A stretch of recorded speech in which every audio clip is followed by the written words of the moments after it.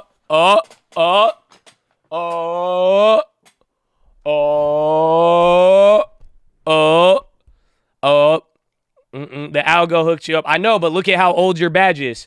You see what I'm saying, bro? I'm telling you, I feel bad for the new generation of traders, because the new algo is not giving them what they need. So I'm just saying, man, it's all on you guys.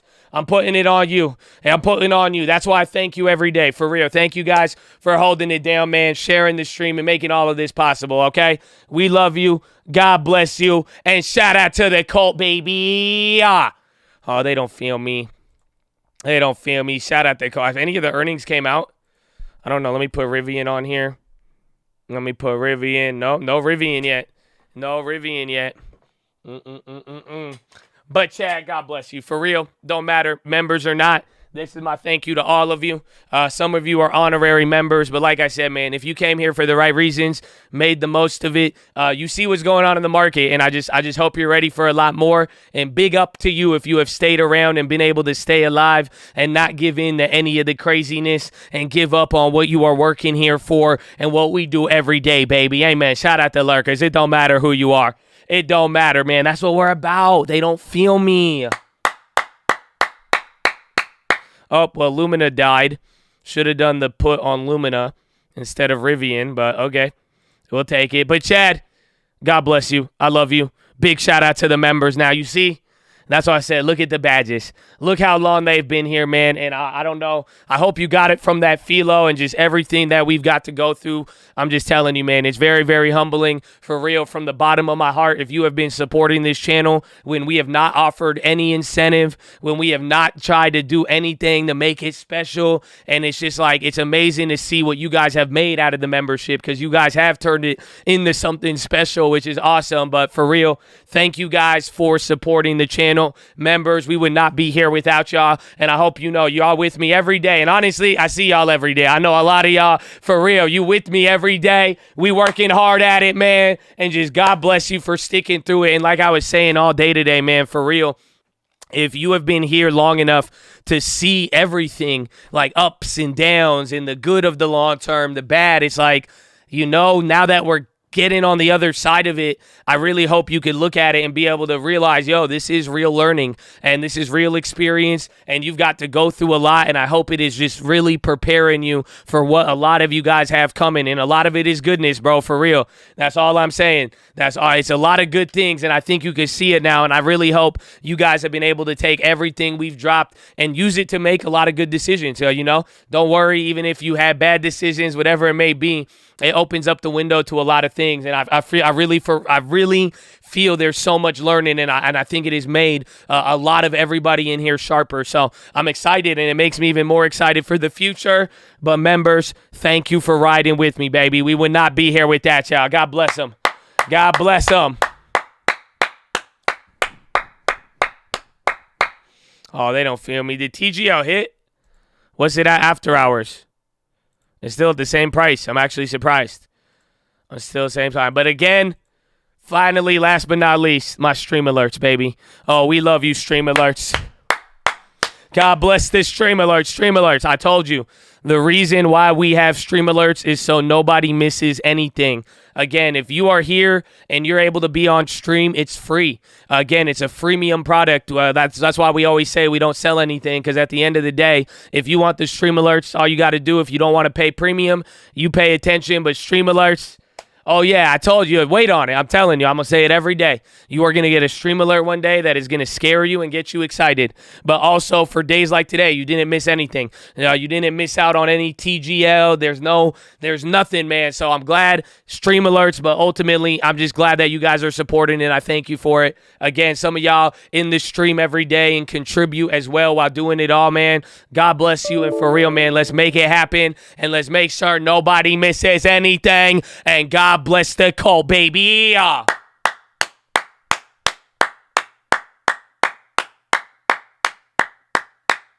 Hey, man, they don't feel me, bro. They don't feel me, bro. Hey, man, yeah, if you have the fit, I hope you know, like we said, man, I know we have so many more things we even want to offer with the stream alerts. Like I'm telling you guys, this support is amazing, but I do hope that if you are locked in at the earlier price, I do hope the inflation-proof nature of our model is good for you. I am excited about that. So just, if anything, thank you for supporting. For real, man. We love all you guys, especially if you've been able to hang in there and be about it and really take and bring everything to life, man. That's what it's about. So God bless you and thank you. For real. I am at service to you, my friends. God bless the cult. Where's this Rivian? But Chad, that's the day.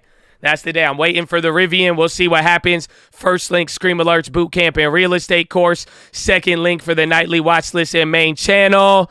I want to see TGL. Let's see what it does. Let's see what it does. Amen.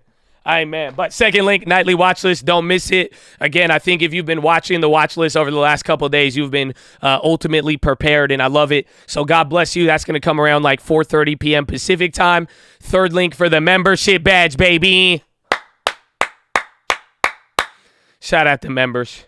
Shout out to members. God bless you. Fourth link for that merch. Maybe you want to wear a bull. Maybe you like the bull. Maybe you need breathable clothing. That's why we got that, okay? Simple as that. And that's the only thing that's not freemium, okay? Get it where you fit in. And honestly, it'll fit well.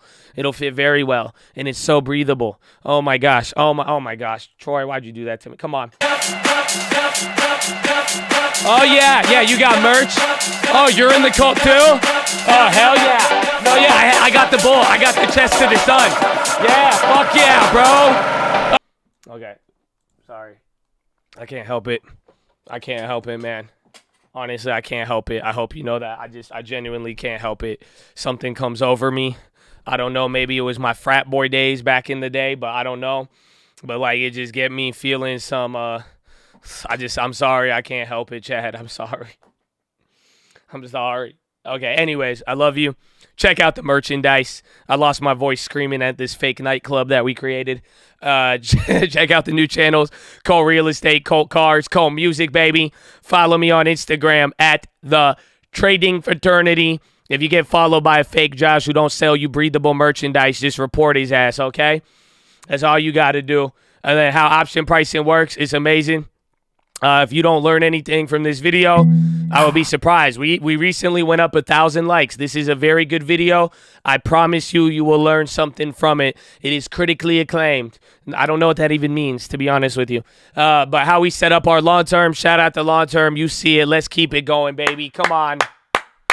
But for real, man, the best time to plant a tree was 10 years ago. Second best time is today. Let's get it. Let's get it. Let's get it. Let's get it. Oh, you have no idea what's going on with Rivian. You guys realize what the chat has been doing for the last 2 minutes?